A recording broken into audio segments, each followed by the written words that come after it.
विद्येचा मद आहे, तारुण्याचा मद आहे, पैशाचा मद आहे, अधिकाराचा मद आहे. हे 4 मद मोठे आहेत.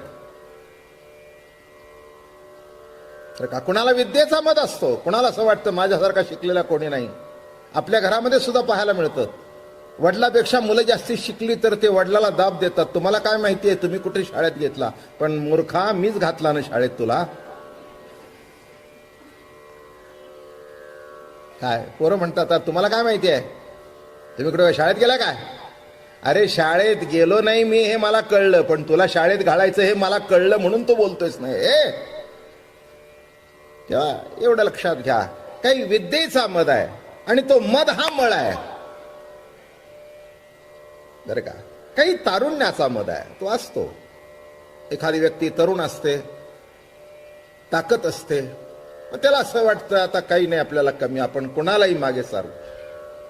कालांतराने कमी झाल्यानंतर कळतं, मग तो सांगतो लहानपणी आम्ही झाडावर चढत होतो, आता पलंगाच्या खाली सुद्धा उतरता येत नाही. नाही, पलंगावर चढून बसणं सोडून द्या, पलंगावर निजवण्याकरता 2 माणसांनी धरून त्याला आडवा करावा लागतो, ते शेवटी न्यायतोपर्यंत. कशाचा तारुण्याचा मद, कशाचा शिक्षणाचा मद, कशाचा पैशाचा मद.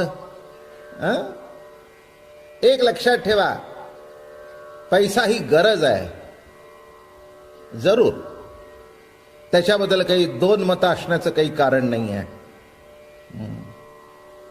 गरज म्हणून पहा, त्याचा मद येऊन देऊ नका. तो मद केव्हा उतरेल सांगता येत नाही.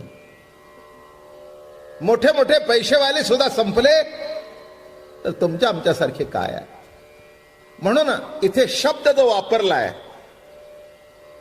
दुसरा अजून एक मद आहे अधिकाराचा, नाही का. हे जे नोकरदार मंडळी आहेत ते बघावं, कलेक्टर असू दे कोणी असू दे, अधिकार असतात तिथपर्यंत माणसं विचारतात. अधिकार उतरल्यानंतर ना, जरी यांनी खालच्यानं छळला असेल ना, तो आला बघ समोरून, तिकडून चल, तो म्हणतो ओ वामनराव इकडे, काही बघितलं नाही का मला. नाही म्हणाले, काय साहेब नाही बघितलं.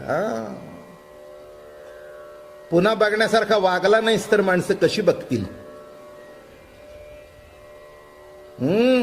जेव्हा हाताखाली माणसं काम करत होती तेव्हा कुत्र्यासारखा कशी माणसं बघतील.